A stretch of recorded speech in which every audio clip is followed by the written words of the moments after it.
ડ્રાઈવરને ઝોકું આવી ગયું ને પૂર ઝડપે આવી રહેલી કાર બેકાબૂ બની હાઈવેની રેલિંગ તોડી ખીણમાં ખાબકી, જ્યાં કારમાં સવાર 5 લોકો મોતને ભેટ્યા.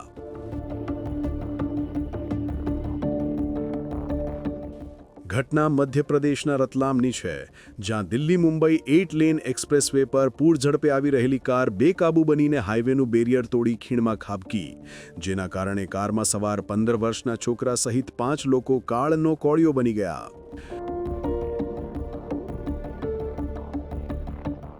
ઘટના સ્થળે પહોંચેલી પોલીસે કહ્યું કે સ્થળને તપાસથી સ્પષ્ટ થાય છે કે કાર અત્યંત ઝડપે જઈ રહી હતી, કારણ કે આ વાહને ખીણમાં પડતા પહેલા એલ્યુમિનિયમનું મજબૂત બેરિયર પણ તોડી નાખ્યું.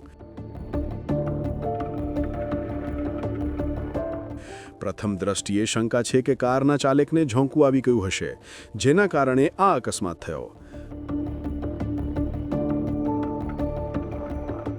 હાલ મૃતદેહોને ખીણમાંથી બહાર કાઢી પોસ્ટમોર્ટમ માટે મોકલી દેવાયા છે અને અકસ્માતની વિગતવાર તપાસ ચાલુ છે.